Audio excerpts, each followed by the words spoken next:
It's always a pleasure to serve our most valued customers, the flight attendant said, her smile as wide and plastic as the tray table. But her eyes, flickering for just a second toward the black man in seat 1A, told a different story. They said, "How did you end up here?" In that high-altitude world of polished chrome and complimentary champagne, some things are supposed to be guaranteed. Luxury, comfort, and the quiet, unspoken understanding of who belongs. But on Stellara Airlines flight SA-212 from New York to London, the crew was about to learn that prejudice carries a price far higher than a first-class ticket. They just didn't know the man they were about to insult could afford to buy their entire airline and shut it down. The hum of the Stellara Airlines first-class lounge at JFK was a carefully orchestrated symphony of muted luxury. The clinking of heavy glassware, the soft murmur of conversations about capital gains and summering in the Hamptons, the whisper of leather as patrons settled into oversized armchairs. It was a soundscape designed to soothe the egos of the 1%. Damien Sterling, however, was impervious to its charms. He sat alone in a corner, a sleek tablet resting on his knee, his focus absolute. A glass of untouched Blanton's bourbon sat beside him, its amber glow a stark contrast to the cool blue light of the screen. At 38, Damien was the founder and CEO of Sterling Dynamics, a titan in the world of renewable energy and AI integration. His company wasn't just profitable, it was revolutionary, and he was the quiet, intense mind at its core. He was flying to London to finalize the acquisition of a European tech firm, a deal worth north of $2 billion that would cement his company's global dominance for the next decade. He didn't fly for the luxury, he flew for the efficiency.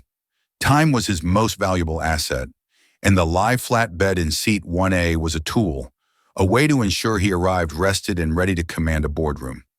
He was dressed in a bespoke charcoal suit, no tie, and an open-collared white shirt that screamed effortless power. His watch, a Patek Philippe, was a subtle nod to his success, but it was his demeanor that truly commanded attention. He possessed a stillness, a centered gravity that made people lean in.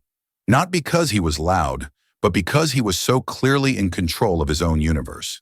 When the boarding call for flight SA-212 echoed softly through the lounge, Damien finished his email, downed the bourbon in one smooth motion, and made his way to the gate.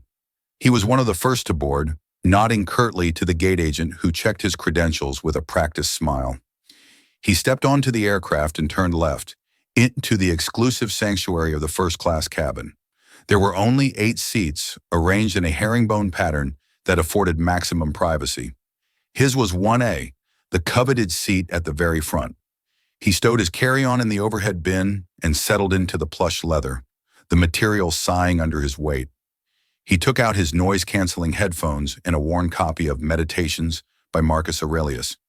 He was preparing for 7 hours of productive solitude. That's when he felt the first discordant note. A flight attendant with sharp, painted-on eyebrows and hair pulled back into a severe bun bustled past him. Her name tag read, Brenda. She was fluffing a pillow in the empty seat across the aisle when her eyes landed on Damien. It wasn't a glance of welcome. It was a visual audit. Her eyes swept over his dark skin, his relaxed but expensive attire, and lingered for a fraction of a second on his locks, which were tied back neatly. Her smile, which had been plastered on for the previous passenger, faltered and then vanished, replaced by a cool, professional mask that failed to hide a flicker of suspicion. She said nothing, but the message was clear. You don't fit. Damien had felt that look 1,000 times in his life. In boardrooms where he was the only black man, in high-end restaurants where the host assumed he was with a delivery service, in country clubs he could have bought 10 times over. It was the silent tax he paid for his success. He met her gaze, held it for a beat, and gave a slow, deliberate nod. He would not be intimidated. He would not be made to feel small. He was here because he belonged here. He had paid for this seat, earned his place in this world, and he would not apologize for it. He put on his headphones, blocking out the world, and opened his book. The rest of the first-class passengers trickled in. A wealthy-looking older couple, a young tech bro in a hoodie, a stern-faced woman who immediately began typing on her laptop. the cabin filled with the quiet rustle of people settling in for a long journey. Just as the cabin door was about to be secured, a final passenger hurried on board. He was a man in his late 50s, with a florid, entitled face and a suit that was expensive but poorly fitted. He was flustered, muttering to himself as he clutched a boarding pass. He stopped at the entrance to the first-class cabin, his eyes scanning the seat numbers. He looked at his pass, then at Damien in seat 1A, and a frown creased his brow. He looked back at his pass as if it had personally betrayed him. He flagged down Brenda, who immediately rushed to his side, her professional smile snapping back into place. "Sir, welcome aboard. Can I help you?" "Yes," the man said, his voice a reedy whine. He pointed a sausage-like finger at Damien. "I believe that gentleman is in my seat." Brenda's expression shifted instantly. The flicker of suspicion she had shown Damien earlier now hardened into a look of vindicated certainty. She turned her gaze on Damien, not with the polite inquiry of a customer service professional, but with the accusatory glare of a prosecutor. "Sir," she said, her voice several degrees colder than it had been with the other man, "I'm going to have to ask you to please show me your boarding pass."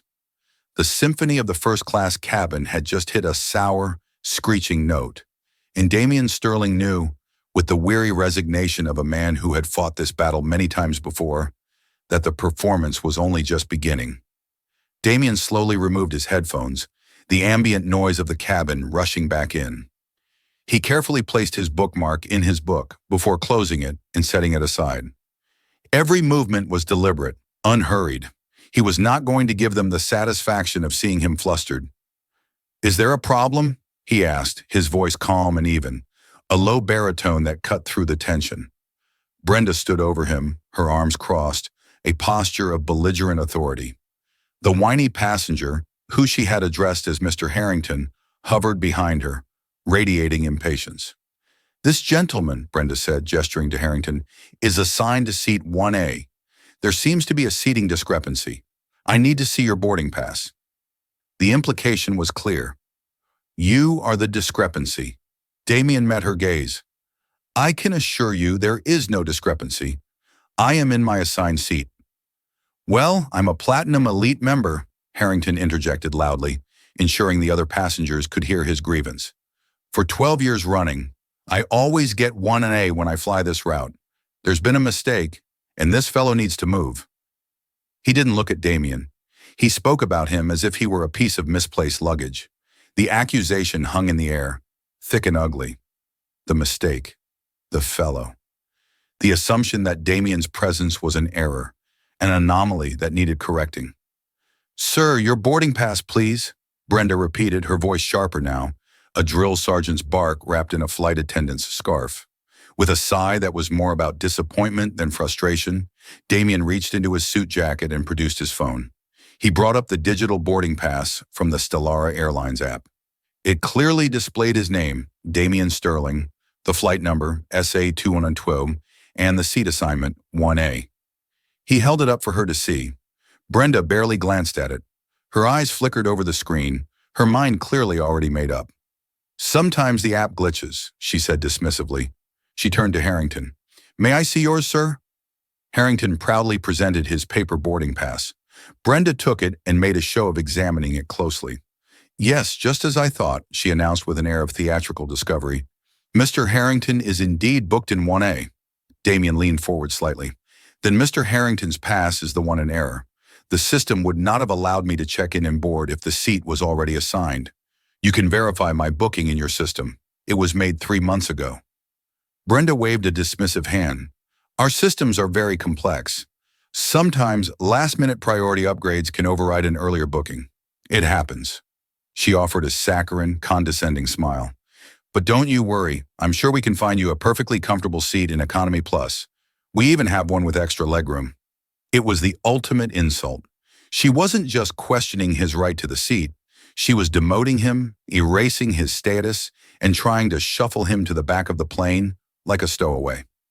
Across the aisle, Dr. Eris Thorne, a professor of social ethics at Columbia University, lowered her newspaper.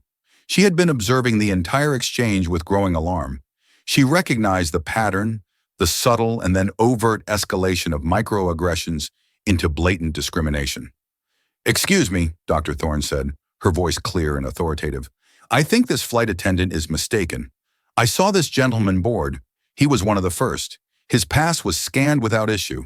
It seems far more likely that the late arriving passenger's ticket is the one with the problem." Brenda shot Dr. Thorne a withering look. "Ma'am, with all due respect, this is a crew matter. Please refrain from interfering." She turned back to Damien, her patience now visibly non-existent. "Sir, you are holding up the entire flight. We are scheduled to depart. I am asking you one last time to vacate the seat and allow me to reseat you. If you refuse, I will have to classify you as a non-compliant passenger."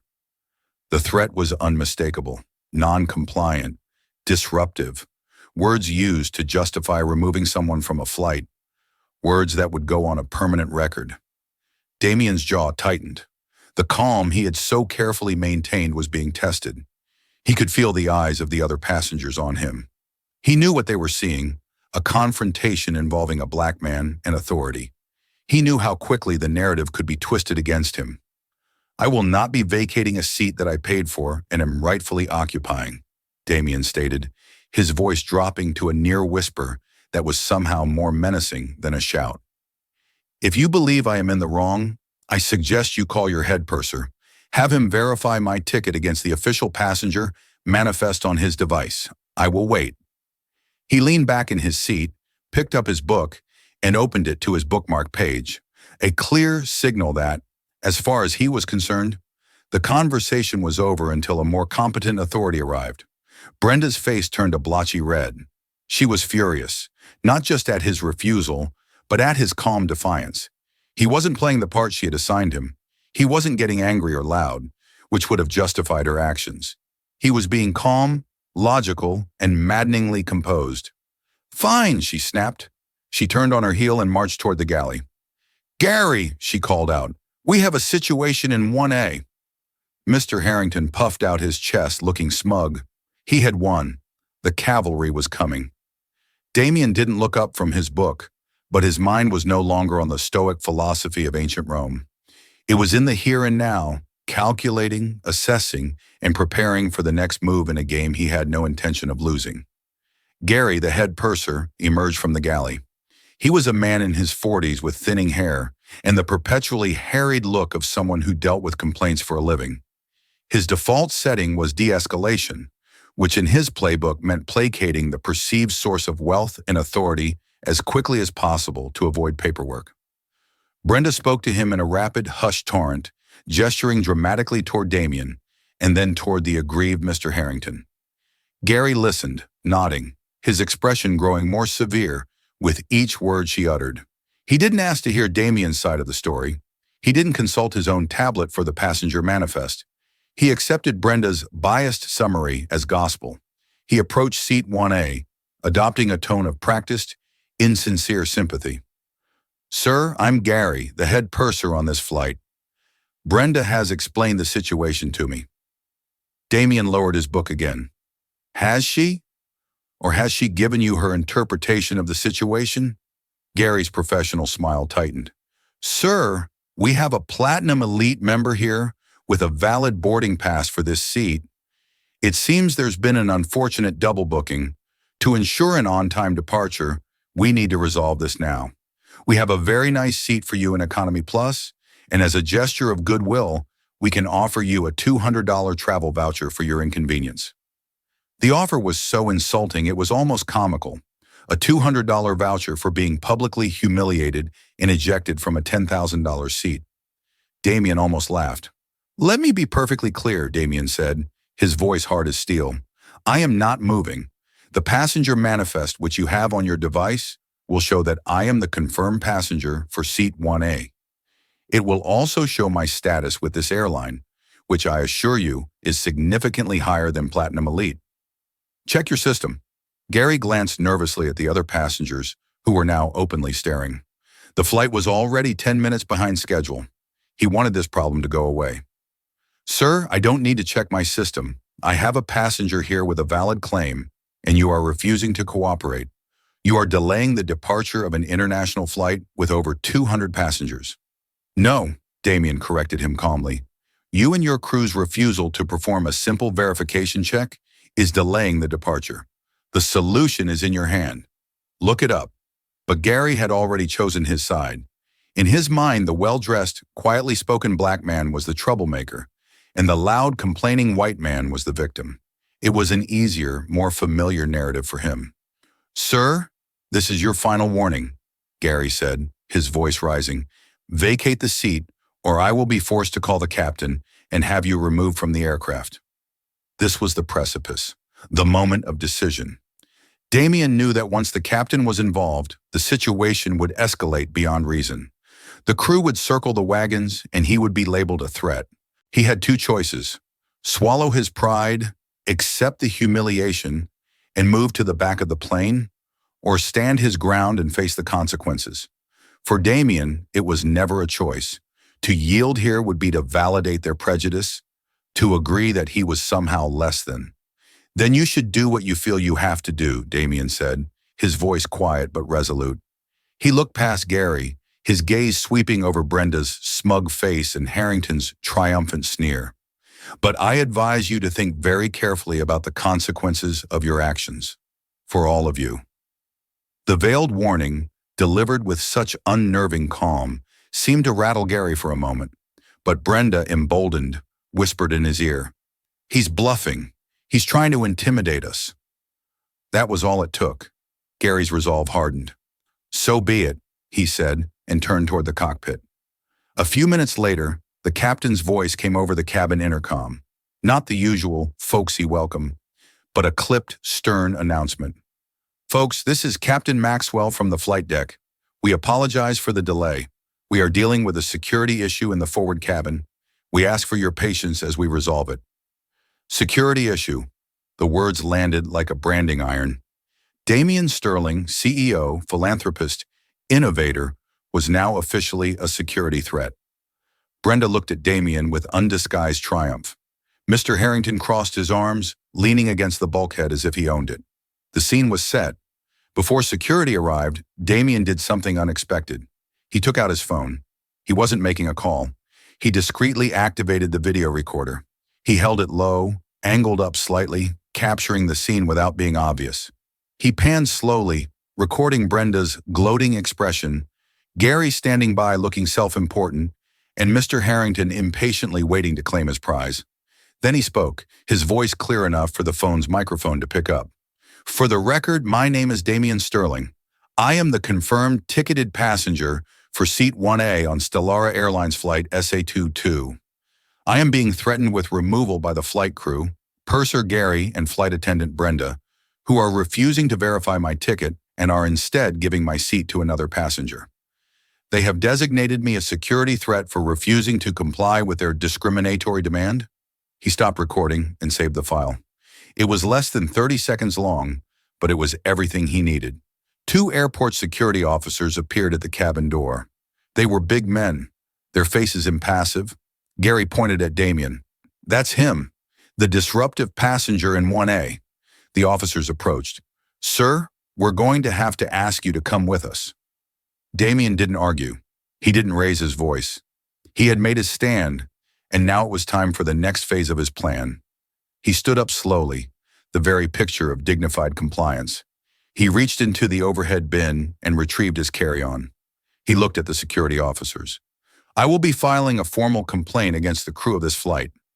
"You can do that in the terminal, sir," one of the officers said, his tone bored. As Damien walked down the aisle, he passed Dr. Eris Thorne. She met his eyes and gave a small, almost imperceptible nod of support. He acknowledged it with a slight dip of his chin. At the aircraft door, he paused and turned back for one final look. Brenda was already ushering a delighted Mr. Harrington into Seat 1A, handing him a glass of champagne. "There you are, Mr. Harrington," she cooed. "Apologies for the disturbance. Some people just don't understand how things work." The door closed behind Damien. He was escorted down the jet bridge and into the bustling terminal. The crew of flight SA22 believed they had won. They had removed the obstacle, restored what they saw as the natural order, and were now clear for takeoff. They had no idea that they hadn't just ejected a passenger. They had detonated a bomb, and the fallout was about to hit them with the force of a hurricane. Back in the terminal, the security officers led Damien to a small, sterile office just off the main concourse. They took his name and flight details, filling out a standard incident report. They were expecting him to be angry, to shout, to demand to speak to a supervisor. Most people in this situation did. Instead, Damien was utterly serene. He answered their questions factually and without emotion. Yes, he understood he was being denied travel on flight SA-212. No, he did not require medical attention. Yes, he understood the airline's right to refuse service. When they were finished, one of the officers pointed him toward the main customer service desk. You can talk to them about rebooking your flight. Thank you, gentlemen, Damien said, collecting his belongings. You were just doing your jobs. He did not go to the customer service desk. The long, snaking line of frustrated travelers with lost luggage and missed connections was not the venue for the conversation he was about to have. Arguing with a desk agent was like trying to fell a sequoia with a butter knife. Damien preferred a chainsaw, aimed directly at the root. He found a quiet corner of the terminal, sat down and opened his sleek, carbon fiber laptop. He connected to the airport's premium Wi-Fi and made his first call, not with his phone, but through an encrypted VoIP service on his computer. Chloe, it's me. On the other end of the line, in a high-rise office in Midtown Manhattan, his executive assistant, Chloe, snapped to attention. Damien? I thought you'd be in the air. Is everything okay? There's been a change of plans, Damien said, his voice a low, calm hum. The London meeting is still happening today on schedule, but it will be virtual. I want you to book the Celestial Suite at the Grand Hyatt here at JFK for the entire day. I need flawless, high-speed video conferencing capabilities, fully catered. Spare no expense. I'll be there in 20 minutes. Done, Chloe said without hesitation. She was used to his sudden, decisive pivots. What happened? I was removed from my flight, he said simply. There was a stunned silence on the other end. They what? It's being handled, Damien said. Next, I need you to get Richard Donovan on the phone. Now. Chloe's breath hitched. Richard Donovan was the CEO of Stellara Airlines, a man who commanded an empire of over 50,000 employees and a fleet of hundreds of aircraft. He wasn't someone you just got on the phone. His office will try to push you off to a VP or a chief of staff, Damien preempted. Don't let them. Tell his executive assistant that Damien Sterling of Sterling Dynamics is calling about a critical incident on flight SA-212 and the immediate termination of our corporate account. Use those exact words. If she still resists, mention David Albright. David Albright. The name was the key. Albright was the legendary, feared head of the Albright Group, a private equity firm that was a major investor in Sterling Dynamics. More importantly, as Damien knew from his pre-merger research, the Albright Group was the lead investor in a consortium currently negotiating a massive, desperately needed capital infusion for the financially struggling Stellara Airlines. Understood, Chloe said, a new, steely tone in her voice. Consider it done. I'll have him on a conference line for you by the time you reach the hotel. Thank you, Chloe. He disconnected the call. As Damien packed up his laptop, flight SA-202 was finally pushing back from the gate. On the flight deck, Captain Robert Maxwell was grumbling to his first officer about the delay. 35 minutes behind schedule because of one idiot in first class who couldn't follow directions. Unbelievable. Gary should have handled it faster. He had never left the cockpit, never seen Damien, never questioned his crew. He had simply accepted their version of events and authorized the removal to get his plane in the air. It was easier that way. In the cabin, Brenda was performing her pre-flight safety check with a smug sense of satisfaction. She caught Dr. Thorne's disapproving glare and responded with a defiant lift of her chin. She felt powerful, validated. She had protected the sanctity of her cabin and put someone who didn't belong in his place. The plane taxied toward the runway, joining the queue for takeoff. The passengers settled in, the drama seemingly over. Mr. Harrington sipped his second glass of champagne in seat 1A, feeling victorious. Meanwhile, in the Stellara Airlines corporate headquarters, the Stellara Tower, Richard Donovan's executive assistant, a formidable woman named Patricia, took Chloe's call. As predicted, she tried to deflect. Mr. Donovan is preparing for a board meeting. Perhaps our VP of Customer Relations? Patricia, Chloe cut in, her tone polite but unyielding. This is not a customer relations issue. Mr. Sterling has instructed me to inform you that he is, as of this moment, terminating the Sterling Dynamics corporate account, valued at $50 million annually. This is a direct result of an incident on Flight SA-212. He also suggested I mention David Albright. Patricia's blood ran cold. She knew exactly who David Albright was. She knew about the multi-billion-dollar investment deal that was in its final delicate stages, the deal that the entire airline's future depended on. Please hold, she said, her voice suddenly strained. Less than 90 seconds later, Richard Donovan's panicked voice was on the line with Chloe. What the hell is going on? By the time Damien was checking into the Celestial Suite at the Grand Hyatt, his phone buzzed. It was a conference line set up by Chloe. Mr. Donovan, Damien said, his voice echoing slightly in the vast, opulent suite overlooking the runways of JFK. Damien, my God, what is this I'm hearing? My people tell me there was some kind of misunderstanding on SA-212? Donovan sounded frantic. Richard, let's dispense with the euphemisms, Damien said coolly. It wasn't a misunderstanding. It was a calculated, discriminatory act. Your crew, specifically a flight attendant named Brenda and a purser named Gary, forcibly removed me from my paid, confirmed first-class seat to give it to another passenger. They did this after refusing to verify my ticket in your system. They then misrepresented the situation to your captain, who declared me a security issue without ever speaking to me. I have the entire sordid affair on video. Donovan was silent for a moment, the implications crashing down on him. This incident, Damien continued, has forced me to cancel my trip to London, jeopardizing a $2 billion merger. Our corporate contract with Stellara is terminated, effective immediately, and my next call is to David Albright. I plan to tell him in detail about the kind of operation he's considering investing in. I will describe how his partners are treated by your staff. What do you suppose his reaction will be, Richard? The threat wasn't loud, but it was devastatingly precise. It wasn't just about one customer or one corporate account. Damien had found the company's financial jugular and was holding a razor to it. On the other end of the line, Richard Donovan was sweating. Damien, wait! Don't call David. Let me fix this. What do you want? I'll give you anything. A private jet to London, right now. On us. It's too late for that, Richard, Damien said calmly. I've already made other arrangements, but there is one thing I want from you right now. He walked over to the suite's floor-to-ceiling window and looked out. In the distance, he could see a plane, its lights blinking, taxiing onto the main runway. It was SA-212. That flight, Damien said, his voice dropping to an icy whisper, is not to take off. I want you to bring that plane back to the gate. I want you to handle this. Now.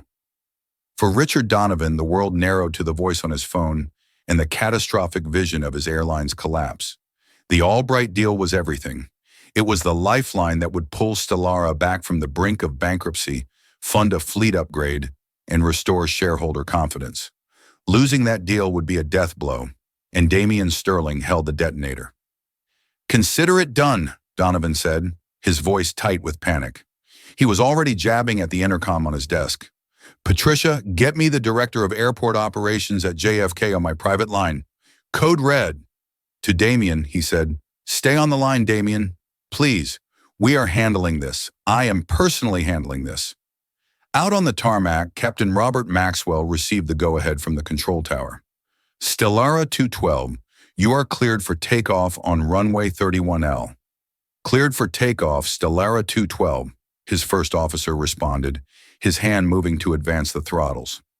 Just as the massive engines began to spool up to their deafening roar, a frantic voice crackled over their private company frequency. Stellara 212, hold position. Abort takeoff. Abort takeoff. Return to the gate immediately. I repeat, return to the gate. This is a direct order from the CEO's office. Captain Maxwell stared at his console in disbelief. What in God's name? Aborting a takeoff clearance for anything short of a catastrophic engine failure or a bomb threat was unheard of. Tower, Stellara 212 is holding position. We seem to have a situation. Can you confirm? The tower was equally confused. Stellara 212, we show you cleared. The order is not from us. But the voice from operations came back, sharper and more insistent.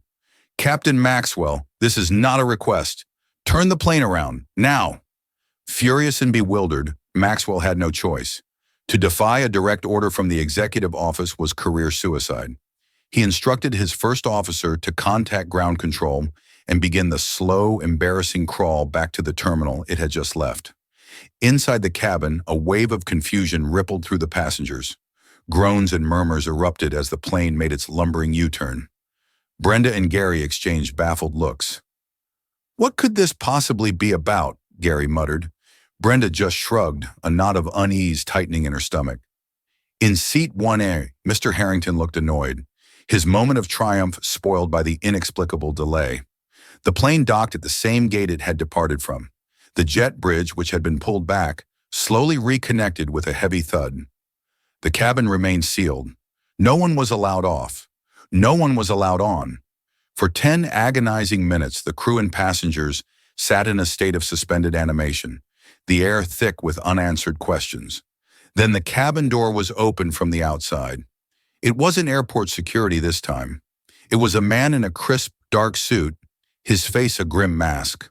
He was flanked by two others, a man and a woman who carried briefcases and had the unmistakable air of human resources professionals. The man in the suit was Alex Cross, the executive vice president of North American flight operations for Stellara Airlines. He was Richard Donovan's top enforcer, the man they sent when heads needed to roll. Alex Cross walked onto the plane, his eyes scanning the cabin. He ignored the passengers. He walked directly to the forward galley where Brenda and Gary were standing. He didn't raise his voice. He didn't need to. Brenda Schmidt? Gary Peterson? He asked, his voice low and dangerous. They nodded, speechless. Your employment with Stellara Airlines is terminated, effective immediately for gross misconduct and violation of corporate policy. Please gather your personal belongings. You will be escorted from the aircraft. Brenda's jaw dropped. The color drained from Gary's face. Terminated? What are you talking about? We were following procedure, Gary stammered. Your procedure is about to cost this company billions of dollars, Alex snapped, his composure cracking for a second. You have humiliated one of our most important partners and exposed this airline to a catastrophic lawsuit. Now get your things. Security is waiting for you on the jet bridge. He then turned and strode purposefully toward the cockpit. He knocked once and entered. The conversation was brief and brutal. 2 minutes later, Captain Robert Maxwell and his first officer, who had blindly backed his crew's decision, emerged from the cockpit, their faces pale with shock. They too were relieved of their command and told their careers with the airline were over. The entire flight crew, the pilots, the purser, the flight attendants, including a stunned Brenda, were unceremoniously marched off the plane in full view of the 200 passengers. It was a corporate execution, swift and merciless. Alex Cross then picked up the cabin intercom handset. His voice, now calm and deeply apologetic, filled the cabin. Ladies and gentlemen, on behalf of Stellara Airlines and our CEO, Richard Donovan, I want to offer our most profound apologies for this delay and the unacceptable events that have transpired on this flight. A member of our first-class cabin, Mr. Damian Sterling, was subjected to treatment that is utterly contrary to our values and our policies. The crew responsible for this egregious error in judgment has been relieved of their duties. He paused, letting the weight of his words sink in. Mr. Harrington, sitting in seat 1A, suddenly felt very, very small. The champagne in his stomach turned to acid. He had backed the wrong horse in the most spectacular fashion possible. A new crew is on its way to the aircraft now, Alex continued. We will do everything we can to get you to London with as little further delay as possible. Thank you for your patience. He hung up the handset and walked over to seat 1A. He looked down at the pale, sweating Mr. Harrington. Sir, Alex said, his voice devoid of any warmth, I believe you are in the wrong seat. Back in the celestial suite at the Grand Hyatt, Damien watched the drama unfold from his window. He saw the plane return. He saw the official-looking figures board. and a few minutes later, he saw a small, dejected group being escorted into the terminal. He ended his call with Richard Donovan, who was still babbling apologies and promises of reform. "Richard," Damien said, cutting him off, "your internal affairs are your business. My decision stands. The Sterling Dynamics contract is terminated. I've already sent the termination notice to your legal department. As for your investment round, I made my call to David Albright while we were waiting for the plane to turn around. He was very interested to hear my story." He hung up the phone. A moment later, his laptop pinged. It was an email from Chloe.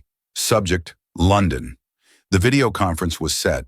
The European team was standing by. The $2 billion deal was back on track. Damien stood there for a long moment, watching the distant lights of the disgraced aircraft. He felt no joy, no sense of victory, only a profound weariness. He hadn't asked for this fight, but when it had been brought to him, he had finished it. Not with shouting or anger, but with the quiet, overwhelming force of consequence. The crew of SA-212 had made a simple, prejudiced calculation. They had looked at him and seen a man who could be pushed around. They had failed to see the king on the chessboard, and their mistake had just cost them the game. The fallout was not a storm, it was a nuclear winter. Within hours, the story leaked. Not from Damien, he remained silent, but from the dozens of passengers on board SA-212 who had witnessed the entire event.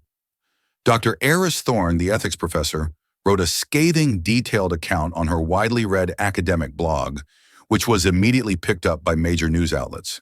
The short video Damien had recorded found its way into the hands of a journalist, and it went viral. Brenda's smug, condescending face and Gary's officious threats became the face of corporate bigotry worldwide.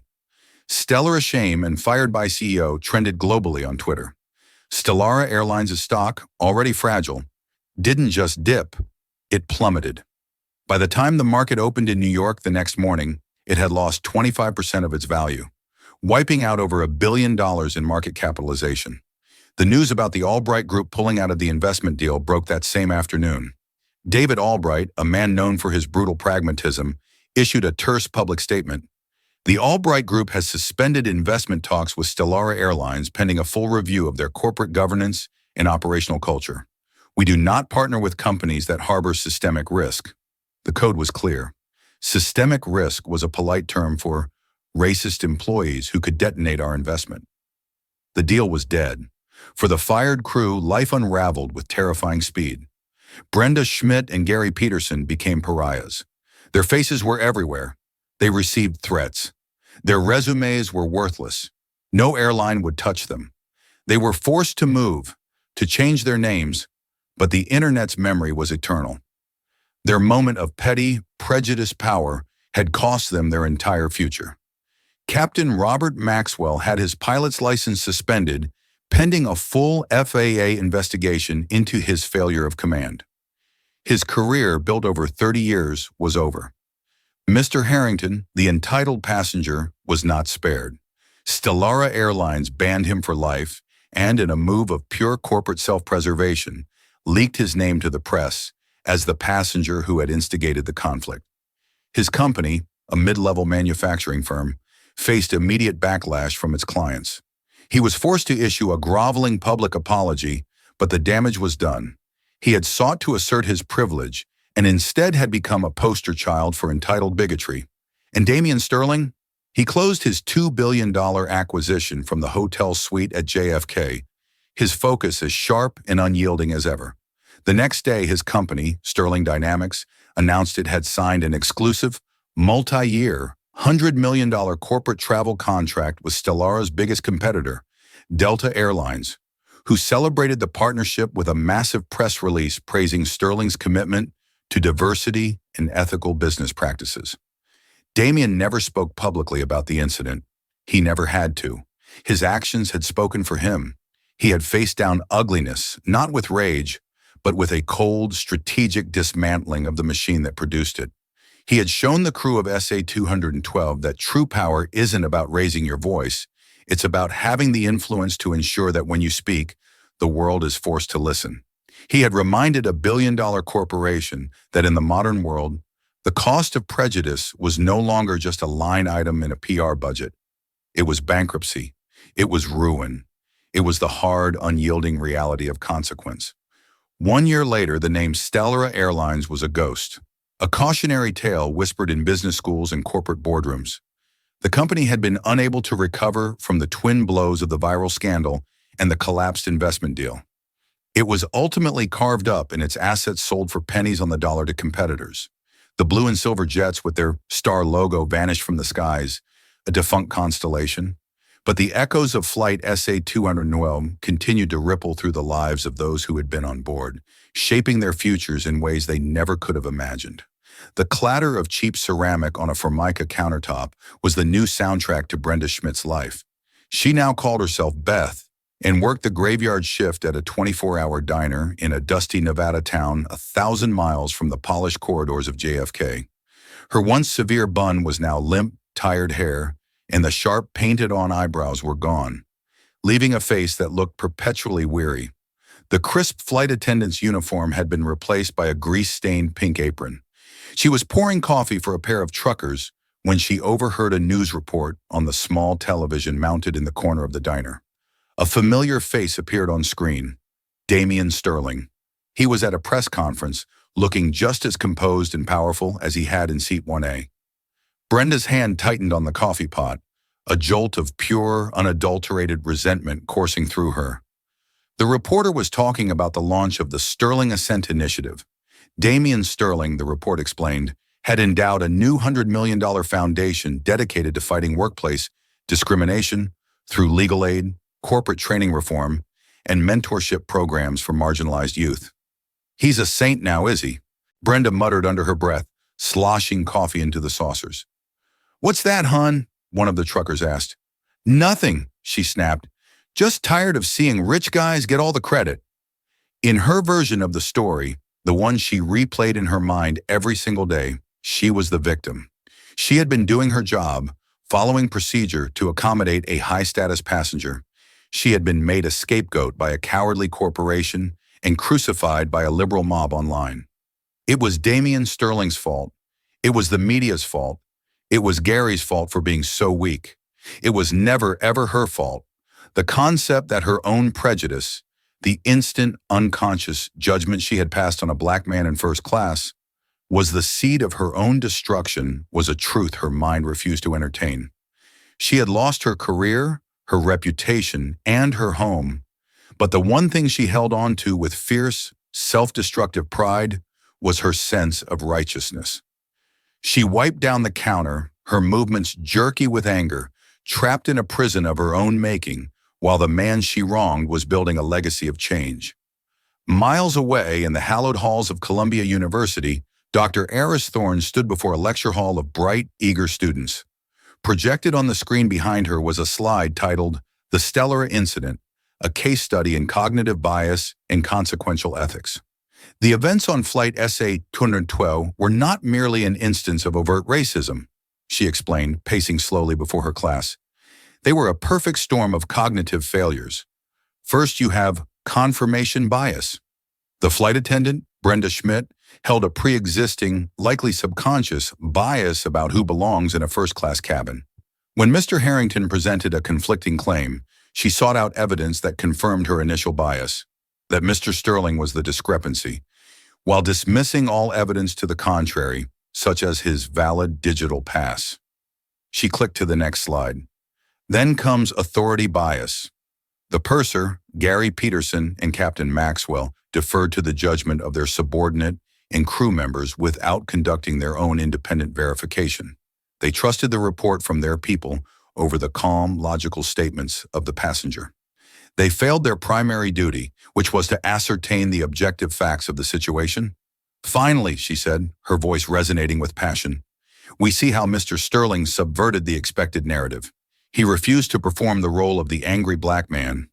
His quiet strategic response was a masterclass in what we call asymmetric power dynamics. The crew believed their power was in their uniforms and their authority to have him removed. His power was invisible to them.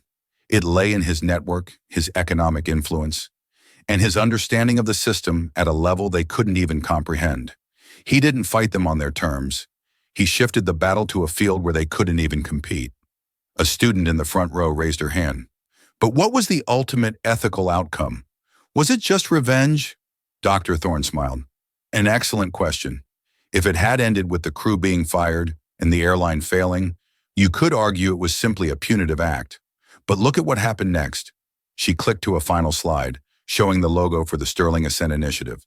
Mr. Sterling transformed the incident from a personal grievance into a public good. He used the capital, both financial and social, gained from the event to build a structure that will help thousands of others who face similar discrimination but lack his resources. That, class, is the essence of consequential ethics. It is not about the justice of the past, it's about building a more just future. That same evening, at a gala in a glittering Manhattan ballroom, Damian Sterling stood at a podium, looking out over a sea of influential faces. The launch of the Ascent Initiative was a major event, drawing leaders from tech, finance, and politics. He adjusted the microphone, and a hush fell over the room. A little over a year ago, he began, his voice calm and steady, I was reminded that success is not a shield. No matter how high you climb, there are still doors that some people believe you have not earned the right to walk through. There are still seats that some people believe you do not deserve to sit in. He paused, letting the weight of the statement hang in the air. We can respond to these moments with anger. We can demand an apology, and sometimes that is necessary. But anger is a fuel that burns out. Apologies are words that can fade. Real, lasting change is not a reaction. It is a structure. It is an institution. The Sterling Ascent Initiative, he continued, is our attempt to build that structure. We will not just be writing checks. We will be building ladders. We will provide the legal firepower for those who have been unfairly dismissed. We will fund programs that train companies to recognize and dismantle the unconscious biases that led to my experience on that flight. And most importantly, we will mentor the next generation of leaders, innovators, and creators from communities that have been historically overlooked to ensure that the boardrooms and first-class cabins of tomorrow actually reflect the world we live in. He spoke for 10 more minutes, not with bitterness, but with a clear, powerful vision for a better world. When he finished, the applause was thunderous and sustained. Later, as the event was winding down, he stood by a window, looking out at the city lights. A young woman approached him nervously. She was a computer science student from the Bronx, one of the first recipients of the initiative's scholarships. Mr. Sterling, she said, her voice full of awe, thank you. What you said tonight and what you're doing, it means everything. To know that someone like you is fighting for someone like me, she trailed off, overcome with emotion. Damian turned from the window and gave her a warm, genuine smile. The fight is all of ours, he said kindly. I'm just building a better set of tools. Now you go out there and build a better world with them. As she walked away, her face shining with hope, Damian looked back out at the endless cityscape. He was no longer the man who had been ejected from a plane. That incident was no longer a wound or a source of anger. It was simply the catalyst, the point of origin for something far bigger than himself. The crew of Flight SA-212 had tried to put him in his place. In the end, they had only helped him find his purpose. So what's the real takeaway from this story? It's not just about a single incident on a single flight. It's a powerful reminder that in our world, prejudice and discrimination still hide in plain sight, dressed up in uniforms and armed with company policy. But it's also a story about a new kind of power, the power of dignity, intelligence, and the refusal to be underestimated. Damian Sterling didn't need to shout to be heard. His success, his integrity, and his strategic mind were his weapons, and he showed that the most effective response to injustice isn't always a loud confrontation, but a quiet, calculated checkmate. If this story resonated with you, and if you believe that standing up to prejudice, in whatever form it takes, is something worth talking about, then please hit that like button, share this video with someone who needs to hear it, and subscribe to the channel for more stories that matter. Let us know in the comments, what would you have done?